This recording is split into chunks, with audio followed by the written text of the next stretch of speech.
l'information. Mais il se trouve que dans la même zone là, il y a un qui n'a pas pu avoir l'information. Donc du coup, il va renvoyer, il va envoyer l'information. Donc il va lui faire une unicast. C'est bon? Il va utiliser un protocole pour envoyer ses messages. C'est le protocole RTP. RTP pour Reliable, hein, on s'en fout. Reliable Transport Protocol. Désolé s'il y a des trucs, c'est mon PowerPoint qui a corrigé ça automatiquement. Moi, j'ai pas eu le temps de faire quelques vérifs, mais on s'en fout. L'essentiel, c'est que vous comprenez le protocole. Maintenant, avec RTP, vous pouvez envoyer des messages EIGRP aux routeurs qui n'ont pas reçu l'information de leurs voisins. C'est la même chose que j'ai expliqué tout précédemment en haut. Donc, on voit que les chaînes topologiques ici, c'est pas compliqué. Hein? Quand tous les routeurs, quand le routeur 1 informe à tous les autres routeurs l'information qu'il a, il va faire un multicast. Ok? Donc, il va toucher un groupe de routeurs pour pouvoir envoyer l'information. Maintenant, s'il y a un routeur qui n'a pas reçu l'information, il va renvoyer à ce routeur seul qui n'a pas subi l'information. Et il le fait grâce à quoi? Au protocole RTP qui est Reliable Transport Protocol. C'est pas RTP pour Real Time Transport Protocol. Non, c'est pas ça. Faut faire la différence entre les deux. Ok? Voilà. Maintenant, on voit que chez EIGRP, il fait la mise à jour de ces informations et puis il calcule sa métrique. Maintenant, tout ça là, il fait ça comment? Et son fonctionnement est en train de voir comme ça. EIGRP va envoyer des full updates, c'est-à-dire quoi? Des informations complètes sur toutes les routes connues. Ok? Donc EIGRP a la capacité d'envoyer des full updates comme des partial updates. Les partial updates, c'est les changements, l'information sur les changements dans le réseau. Voilà. Si vous vous rappelez un peu ce que j'ai dit en haut, l'information sur les changements dans le réseau. Ensuite, il peut envoyer des full updates, c'est-à-dire l'information sur toutes les routes qui sont connues dans le réseau. Il envoie ça aussi au routeur. C'est comme ça qu'il envoie ses mises à jour. Ok? Maintenant, comment il calcule sa métrique? Contrairement à OSPF, hein, lui c'était sur le coût, ok, c'est-à-dire l'état du bien. EIGRP va calculer sa métrique en utilisant une équation mathématique. Mais pardonnez, de grâce, cette équation mathématique-là, vous n'allez jamais trouver ça. Ok? Bon, quand il dit vous n'allez jamais trouver, c'est-à-dire quand vous allez configurer, c'est pas vous qui allez calculer au fait, c'est le routeur lui-même qui a calculé. Voilà. C'est le routeur lui-même qui a calculé. Mais de grâce, voici la formule. Donc, sa formule va utiliser deux composants, qui est quoi? La bande passante la plus faible, donc lowest bandwidth, et le delay, cumulative delay. Ok? Donc la formule c'est quoi? 10 puissance 7 divisé par la bande passante la plus faible. Ok? Plus le cumulative delay, le tout multiplié par 256. Voilà la formule. C'est ça qu'il va utiliser en fait. Et cette formule-là, j'appelle ça la formule spéciale. Pourquoi c'est une spéciale? Parce que c'est à partir de là qu'on aura la métrique même proprement dite. Ok? Dans la métrique proprement dite de EIGRP, d'un routeur configuré EIGRP en fait. Voilà. Donc, c'est sur ces éléments-là que EIGRP va s'appuyer pour faire sa métrique. C'est bon? Donc, on va voir qu'on a aussi des concepts importants à comprendre avec EIGRP. C'est pourquoi je m'attarde un peu dessus. Parce que la partie implémentation, ce sera du gâteau. Voilà. Je m'attarde un peu dessus pour que tout le monde puisse comprendre le fonctionnement de EIGRP. Ok?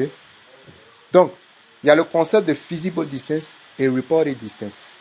Le feasible distance, c'est quoi? On a dit que c'est la métrique du routeur pour atteindre un sous-réseau. Et c'est le routeur lui-même qui calcule. C'est pas toi. Quand on t'a dit venir configurer le protocole EIGRP, tu n'as pas réussi à faire assez de calculs sur papier. Non. Peut-être le seul calcul que tu as fait, c'est l'histoire de réseau. On t'a donné un réseau, tous des différents sous-réseaux associés, ainsi de suite, les machines valides. Voilà. C'est ce genre de calcul-là que tu peux faire. Mais, tu vas venir t'asseoir pour calculer feasible distance, il faut les ESA. Donc, on retient que le feasible distance, c'est quoi? C'est la métrique du routeur. Donc, on voit que c'est calculé, cette métrique-là. C'est la métrique du routeur pour atteindre le sous-réseau, ok, qu'il veut atteindre. On a le reported distance. Le reported distance, c'est la métrique du prochain routeur. C'est-à-dire le routeur que je vais rencontrer là. C'est sa métrique. Elle aussi, elle est calculée. C'est sa métrique. Pour le même sous-réseau. Ok? Donc, le reported distance, c'est la métrique du routeur que je vais trouver pour le même sous-réseau. Et chaque routeur, comme j'ai dit, va calculer sa métrique spéciale. Et c'est sa métrique spéciale qui est appelée le feasible distance. Mais quand un routeur a fini de calculer son feasible distance et qu'il envoie à son voisin, alors le feasible distance qui a été envoyé au voisin a appelé reported distance. Je vais éviter de vous mélanger, mais retenez quand même le concept de feasible distance et reported distance. C'est aussi simple que ça.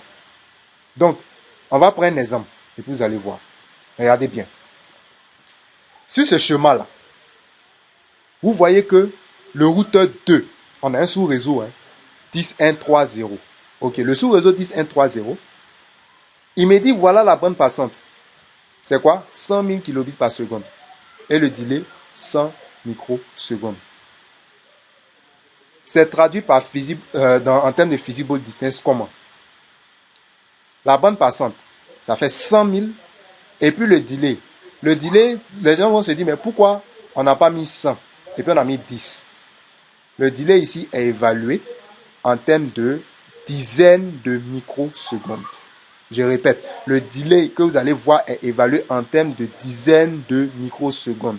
Donc, des dizaines de microsecondes, dont le delay sera quoi? 100 microsecondes. C'est simple. Donc, vous vous rappelez de la formule. Ok? Voici la formule.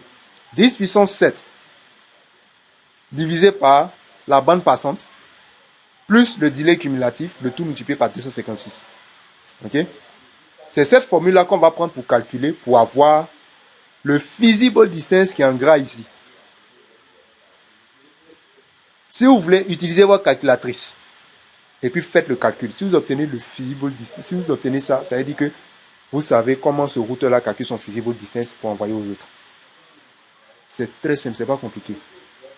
Maintenant, le routeur-là, lui, il prend ça. Bande passante minimale, et puis son delay, il envoie ça à qui? Au routeur 1. Le routeur 1, il a sa bande passante et il a son delay. Je rappelle que dans l'implémentation, quand on va configurer EGP, la bande passante et le delay peuvent être modifiés. Donc, on peut configurer ça aussi. Ok? On peut configurer, chacun peut donner ce qu'il veut. Donc, on a la bande passante et on a le delay chez routeur 1. Routeur 1 reçoit le feasible distance de routeur 2 qui est appelé quoi? Reported distance. Chez routeur 2, ça c'est lui-même qui a calculé. Donc quand c'est moi-même qui calcule, ça devient feasible distance. Mais quand je reçois le feasible distance de quelqu'un qui a calculé, le feasible distance de quelqu'un, là, ce n'est plus feasible distance, mais c'est reported distance. Le reported distance ici, c'est le feasible distance de routeur 2. Je vais éviter encore de vous casser la tête. Ça, c'est pour lui. C'est lui-même qui a calculé, non? C'est pourquoi il met my FD, my feasible distance. Quand ça arrive ici, R12 reported distance. Il n'a pas mis R12 feasible distance. R12, pourquoi? Parce que c'est lui là qui lui a envoyé. Ok? C'est pourquoi vous voyez ici EGP update. Il lui a envoyé. Donc, quand il a envoyé, automatiquement, R2, c'est quoi? Reported distance. Chez routeur 1, quand je reçois le feasible distance de quelqu'un d'autre, ça devient reported distance. C'est tout. Donc, c'est quoi? Bande passante et delay. Donc, voilà le reported distance qu'on m'a annoncé ici. Maintenant, moi-même, je vais calculer pour moi. Donc, moi-même, routeur 1, my own feasible distance. Donc, ma propre feasible distance. OK? Je fais quoi? J'utilise la même formule 1744. Multiplié par quoi? Le delay. Le delay, c'est quoi? 20 000 microsecondes. Donc, si je divise par 10, ça me fait 2000. Donc, j'ai 2000 dizaines de microsecondes. OK?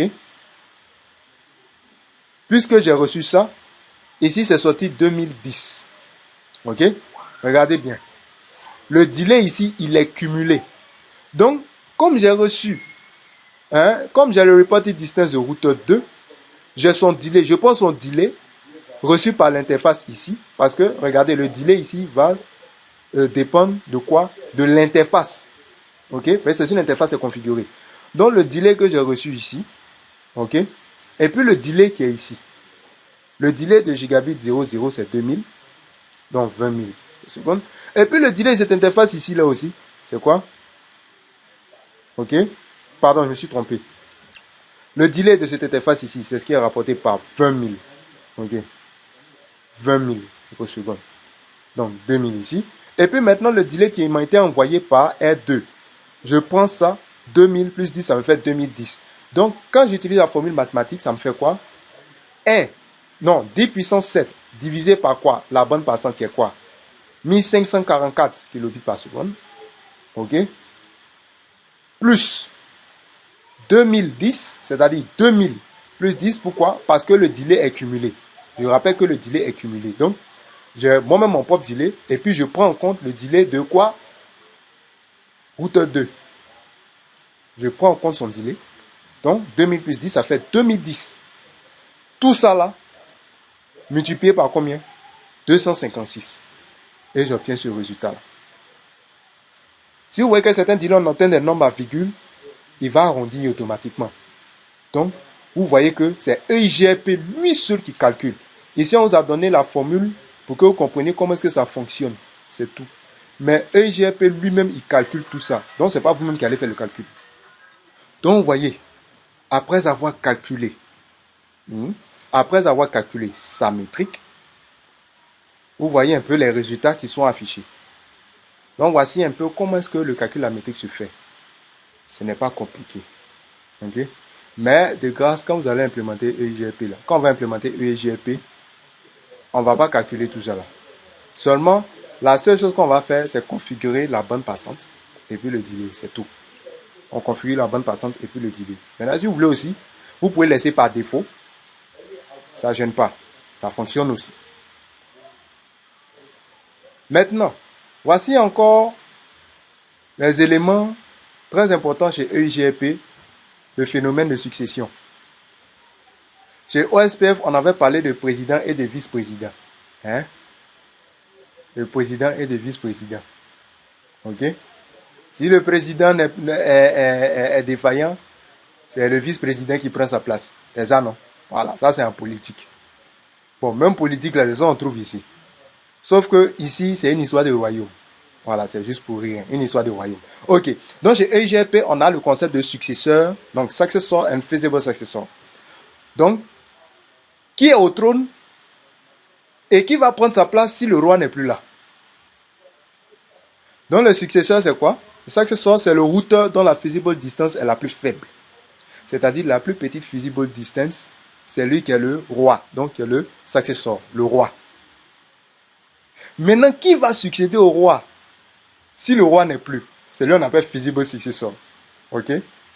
Donc, le feasible successor, c'est le routeur dont la reported distance est inférieure à la feasible distance. Ça semble marrant comme ça, mais on ne comprend pas encore. C'est ça, non? On va comprendre. Regardez l'exemple. Regardez comment ça fonctionne. Voici un réseau. Ok? Voici un réseau. On a 5 routeurs. Ok? Le routeur E. Tout part du routeur E ici. Le routeur E veut chercher le successeur. On voit que chaque routeur ici, là, chacun des routeurs ici, là, va calculer quoi? Sa feasible distance, tout simplement. Chaque routeur va calculer sa feasible distance. Ok? Donc, quand il va recevoir, on va regarder où? Dans la table topologique du routeur. Routeur E, il a sa métrique. Pour atteindre le sous-réseau 1, sa métrique est de 14 000 et il passe par le routeur D. Supposons. Sa métrique est de 14 000, il passe par le routeur D. Ou si vous voulez, sa feasible distance est de 14 000, il passe par le routeur D. Mais comment il sait qu'il va passer par le routeur D? La preuve se trouve dans la table topologique. Je rappelle que ces différents routeurs que vous voyez ici ont calculé leur feasible distance. Et arrivé chez eux ici, c'est sorti quoi? Comme des reported distance. Ok? Donc, on regarde. Routeur B. La distance rapportée est de combien? Reported distance, c'est 19 000. Routeur C. Reported distance, c'est 17 500. Routeur D. Ok? Reported distance. Routeur D, c'est 14 000. Donc, on a dit quoi? Le successeur, le roi, c'est qui? C'est celui qui a la feasible distance la plus faible. Donc, on va regarder la route qui a la distance la plus faible. Ok? Donc, on voit ici que la feasible distance la plus faible, c'est quoi? C'est 14 000. Ok? 14 000. Donc, on va regarder. 14 000, on voit que ça vient ici. Donc, c'est la reported distance de qui? D. Route D. Donc, on voit que quoi? Dans ma table de routage, si je vais atteindre le sous-réseau 1, je vais passer par D. Donc, ça, c'est la meilleure route. Ok? Je rappelle, hein, le routeur dont la feasible distance est la plus faible. Donc, on voit que quoi? La feasible distance est la plus faible, c'est lui qui est le successeur. Donc, on voit que de E à D, c'est bon. Donc, successeur. Ok? On a trouvé le successeur.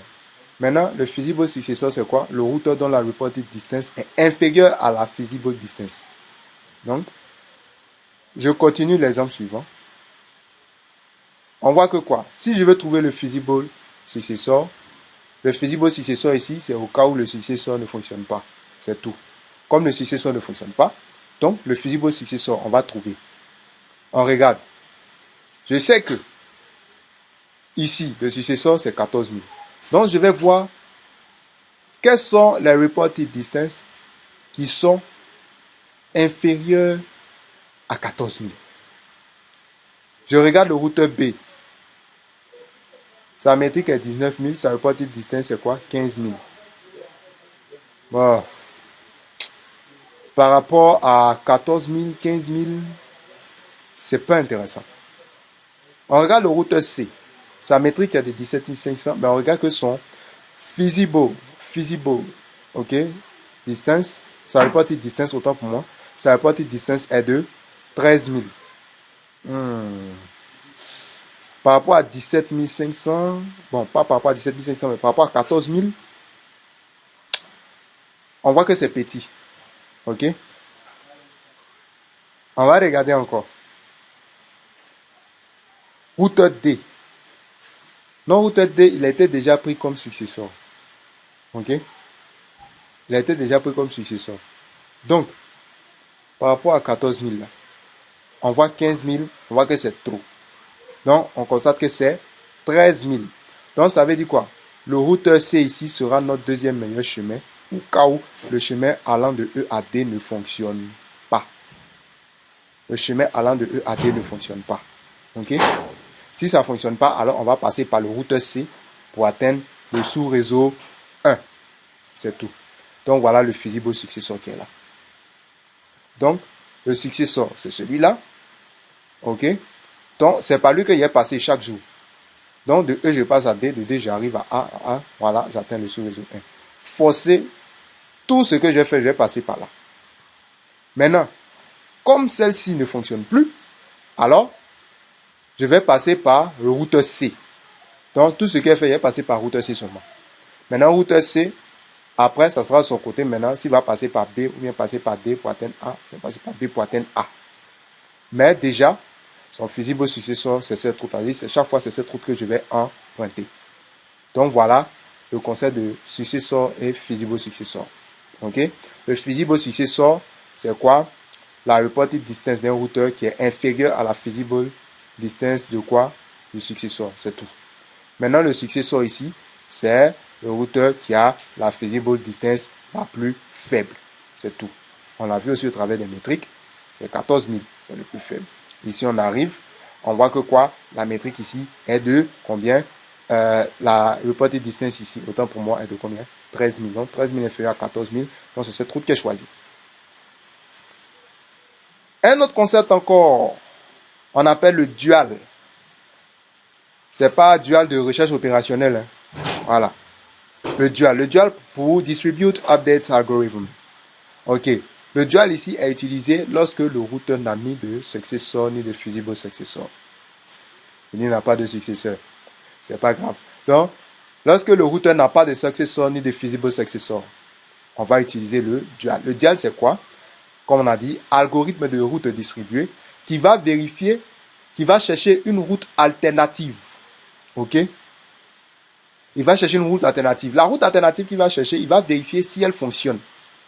Donc, Pour savoir si elle fonctionne, il va émettre ce qu'on appelle un AJP query. Bon, il va faire une requête, donc une query. OK? Pour voir si c'est bon. OK? Maintenant, le routeur qui voit si c'est bon là, va envoyer quoi? Un AJP reply et confirmer que ça va. Donc, en un mot, on va permettre de choisir une route de remplacement. Donc, ces routes de remplacement vont se faire à partir de AJP query et AJP reply. Un exemple, supposons que ces deux-là, ces deux routes-là, ok, CCSR Visible CCSR ne fonctionne pas. On a quelle route il nous reste? Quelle route qui sera considérée comme alternative? C'est celle-là, de E à B. Donc, on va voir que dual va s'opérer ici. Un query vers le routeur B. Le routeur B va répondre en envoyant un reply. Faire des petites vérifications. Comme ça fonctionne, donc, on dira que celle-ci est déclarée route alternative. C'est tout. Donc, voilà comment EGP fonctionne. Donc, ces concepts-là, vous devez comprendre ça. OK? Parce que c'est très important dans le fonctionnement du protocole EGP. Successor, Visible Successor, le dual. Vous devez connaître aussi distance, Visible Distance, autant pour moi, Reported Distance. Tout ça, c'est très important. Donc, si vous avez des questions, n'hésitez pas à me les faire savoir dans les commentaires et même dans mon mail. Vous avez mon mail, vous connaissez mon mail. Envoyez-moi une question là-bas. Il y a des gens qui m'ont envoyé une question, j'ai répondu. Envoyez-moi une question, j'attends.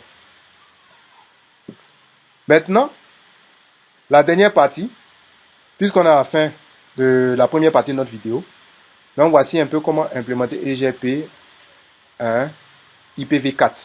Ok? Donc celle-ci fera l'objet de la seconde partie de notre vidéo, puisque ça sera purement pratique. Donc, celle-ci sera implémentée dans la seconde vidéo. Donc, dans la seconde vidéo, je vais expliquer les différents éléments de configuration. Ok? Comme vous le voyez ici, c'est les états de configuration. Vous avez des commandes optionnelles, des commandes qu'on peut appliquer via l'interface, okay, que j'ai mis en place ici. Donc, tout ça là, on va le faire de façon pratique dans une prochaine vidéo. Mais déjà, je vous dis merci quand même, pas quand même. Merci à tous ceux qui ont regardé ma vidéo. Merci à tous ceux qui m'ont suivi. Merci à tous ceux qui me posent des questions. Merci à tous ceux qui veulent me poser des questions, mais qui n'ont pas de courage pour poser des questions. Merci quand même à eux. Merci d'avoir suivi cette vidéo. N'oubliez pas, reprenez ces concepts parce que c'est très important. Ça vous permet de comprendre le fonctionnement de EGP. Parce que ce qui va venir là, ce qui va venir, quand on va s'attaquer au dépannage, ce qui va venir là, si tu n'as pas compris les concepts importants du protocole EGP, je t'assure que, comme on dit chez nous, tu seras bleu. Mais sauf que ici, tu seras plus que bleu, soit vert, soit rouge. Voilà. Donc, n'hésitez pas à partager la vidéo, à vous abonner, n'hésitez pas à me poser des questions et on se dit à plus pour une prochaine vidéo.